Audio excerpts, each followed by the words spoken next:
Hello, this is Amanda Dahlgren, and this is a sample of Project 3, the full critical analysis. Here's the introduction. This presentation is about a photograph by Louis Wicks Hine. He was an American, born in 1874 and died in 1940. One piece of interesting biographical information about him is that his first job was working in an upholstery factory between the ages of 16 and 19, where he worked 13 hours a day, 6 days a week for $4 a week. According to Laurie Oden at the International Photography Hall of Fame and Museum, Hine experienced firsthand the exploitation of young workers, and he was determined to escape this type of life, which is really important when we start looking at this photograph. Hine was one of the first social documentary photographers, and he influenced a generation of future documentary photographers. Hine made this particular photograph, which is a gelatin silver print created from a negative made with a Graflex camera, in 1908 in the Turkey Knob Mine in McDonald, West Virginia.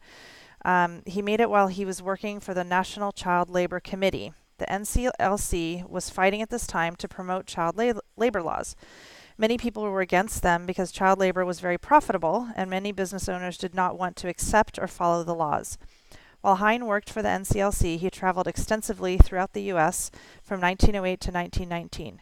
In those 10 years, he created more than 5,000 negatives of children working in terrible conditions throughout the U.S., in mills, factories, mines, fields, and canneries.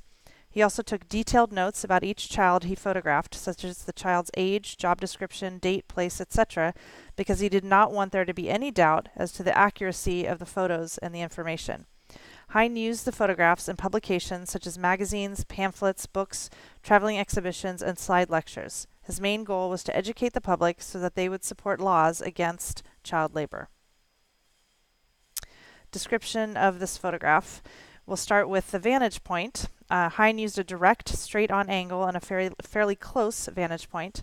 I can see the upper half of the young boy's body, along with a little bit of the ceiling above him and the mine behind him. Hine is close enough that I can see the facial expression on the boy and also a little bit about his surroundings. In terms of light, the main source of light in this photograph comes from the subject's left side and a little bit in front of him. And you can see it's falling this way. The light source is fairly harsh, judging by the sharp shadows. For instance, the shadow on his nose right here.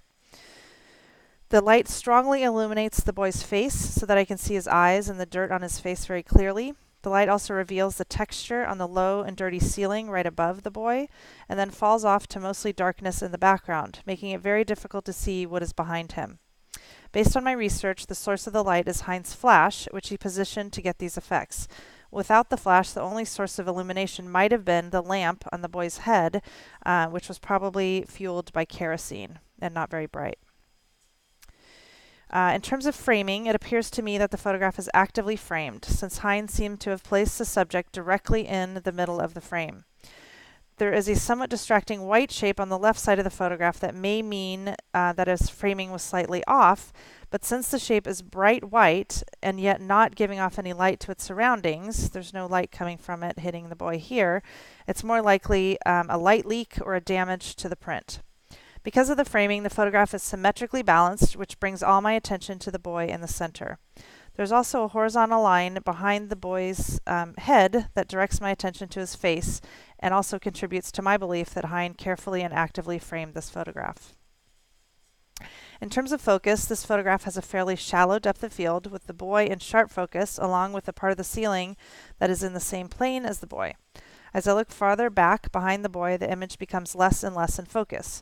The sharp focus on the boy, along with the symmetrical balance, fairly tight and active framing, and fairly intimate vantage point all contribute to the visual focal point being resolutely on the boy. In fact, the boy's face is the dominant thing in the photograph because of its placement about a third from the top and in the horizontal middle, and because it's one of the lightest parts of the photograph. Interpretation. Hine was one of the early social documentary photographers, and his approach was very factual. For example, Hine was careful to document a great deal of information about this boy and where he found him in the title of the photograph, including a reference to a witness named E.N. Klopper. He wanted to make sure that his investigative reports for the NCLC were specific and credible. Even while being very factual and accurate, I believe his visual choices in vantage point, light, frame, and focus were deliberately chosen to garner sympathy for his subject and to ultimately change public opinion on about child labor. The boy's intense gaze into the camera translates into a direct connection with me, the viewer. Hines' visual choices in lighting and focus emphasize how low the ceiling was in this place, which he says is about a mile inside the mine. The focus, vantage point, framing, and lighting all contribute to a sense of intimacy with the boy, while also allowing me to get a sense of the environment. It is interesting to note that Hine has not included the boy's name in the title. It could be that the boy did not want to give his name, or it could be that it was a deliberate choice on Hine's part to avoid having the viewer concentrate on the specificity of this particular boy, and instead to think about the universality of the broader issue of child labor. Evaluation. I believe this photograph is extremely effective in balancing Hines' need for factual documentation and his effort to garner sympathy for this particular boy and for others like him. Had his vantage point been further away, or had the boy not been looking into the camera, I might not feel the same sense of connection with him. And had his vantage point been closer, I might not understand the claustrophobic feeling of this environment. Hines' use of light and focus are also very effective in bringing my attention to the boy's face and eyes, and to the soot and dirt on his face and clothes. I also believe that any unusual compositional devices might have taken this photograph out of documentation into the realm of art, which might have destroyed the strong sense of truth in this photograph. According to historian Naomi Rosenblum, Hines' photographs transcend basic documentation in that he sought out poses, facial expression, and gestures that not only would be perceived as truthful, but would also stir the viewer's sympathy and spur them to action. And I absolutely agree with that. Hines said, "I am sure I am right in my choice. My child labor photos have already set the authorities to work to see if such things can be possible." Many years later, the power of Hines' photographs would be acknowledged by Owen Lovejoy of the NCLC, which had contracted Hines to make his photographs. He said, "The work that you did under my direction was more responsible than any or all other efforts to bring the facts or conditions of child labor employment to public attention. With photographs like this one, Hine was able to fulfill his mission.